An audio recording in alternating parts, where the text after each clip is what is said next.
Maraming gustong mag-artista para yumaman. Pero marami ring artista na bago pa man pumasok sa showbiz ay mayaman na. Kilalanin natin ang mga artista na galing sa mayaman na pamilya. Maine Mendoza.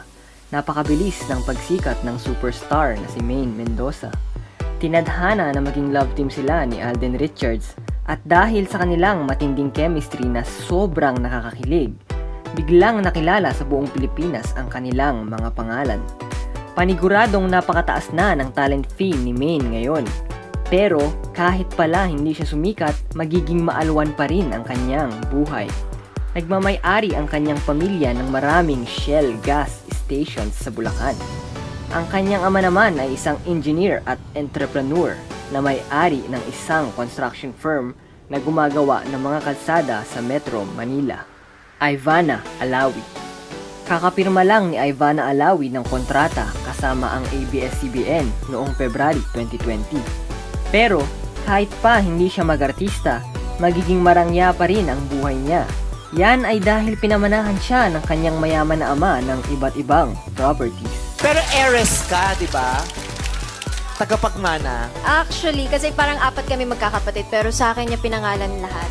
Sa itsura pa lang ng mansyon sa Bahrain na tinirahan niya noong kabataan niya, hindi na maitatanggi ang yaman ng kanyang ama. Marahil ang mga properties na pinamana sa kanya ay kasing ganda at kasing mahal ng tinirahan niyang mansyon sa Bahrain. Heart Evangelista. Si Love Marie Ongpauco Escudero, na mas kilala sa pangalang Heart Evangelista, ay galing rin sa mayamang pamilya. Siya ang apo ni Colonel Bonifacio Ongpauco at ni Sixta Chief Evangelista, ang mag-asawa na nagmay-ari ng Everlasting Pictures, isang kumpanya na nag-produce ng maraming pelikula noong 50s. Ang kumpanya na iyon ang nakadiscover sa maraming dakilang artista tulad ni Celia Fuentes, ang unang action queen. Ang pamilyang Ongpauco din ang may-ari ng Barrio Fiesta, ang restaurant na kilala bilang unang nagtinda ng crispy pata. Solen Yusuf. Ang French actress, painter at fashion designer na si Solen Yusuf ay galing din sa mayamang pamilya. Tinatag ng kanyang ama ang SOS, isang kumpanya na nagpo-provide ng logistic services sa oil exploration industry sa Pilipinas at Malaysia. Nung lumago ang kumpanya, pinasok na rin ito ang manpower at ngayon ay nagpo-provide na ng labor para sa mga industriya ng oil exploration, crewing at drilling.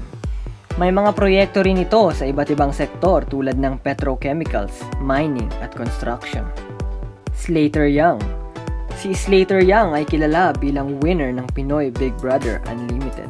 Nanalo siya ng 2 million pesos na cash prize. Pero marahil ay hindi malaking halaga yun para sa kanya dahil galing siya sa isang pamilya na may-ari ng isang successful na construction firm na may pangalan na High Speed Construction Corporation. Ang kanilang kumpanya ay gumagawa ng mga pre-engineered steel building systems. Paul Jake Castillo.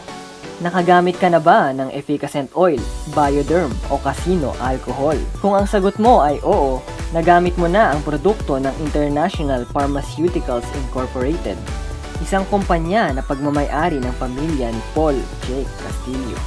Ang pamilya niya rin ang may-ari ng Matutum Meat Products, ang nagdi-distribute ng Holiday Corned Beef. Mukhang namana ni Paul Jake ang pagiging business-minded ng kanyang pamilya. Siya ang may-ari ng Gyobob Lechon de Cebu. Derek Ramsey. Pinanganak si Derek Ramsey sa England kung saan nagtatrabaho ang kanyang ama bilang isang detective inspector para sa Scotland Yard. Ayon kay Derek, security daw ang pinakaalam gawin ng kanyang tatay, kaya naman nung nag-migrate sila patungong Pilipinas, nagtatag ang kanyang ama ng isang electronic security company.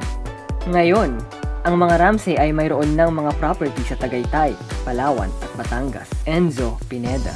Si Enzo Pineda ang isa sa mga finalist ng Starstruck Season 5. Ang kanyang tatay ang business manager ng pambansang kamao na si Manny Pacman Pacquiao. Bukod pa dun, congressman at manager din ng isang PBA team ang kanyang ama. Denise Laurel. Si Denise Maria Sanz Laurel ay galing sa prominenteng pamilya ng Sanz at Laurel. Siya ay apo sa tuhod ng dating presidente na si Jose P. Laurel sa father's side. At sa mother's side naman, siya ay apo sa tuhod ni Don Francisco Paco Sanz, dating gobernador ng Romblon at Palawan. Ellen Adarna.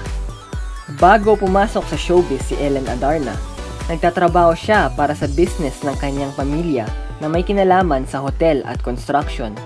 Nagmamay-ari ang kanyang pamilya ng iba't ibang hotel, resort at condominium. Bukod dito, ang pamilya niya rin ang may-ari ng Queensland, isang chain ng mga motel na mayroong branch sa Cebu, Manila at Davao.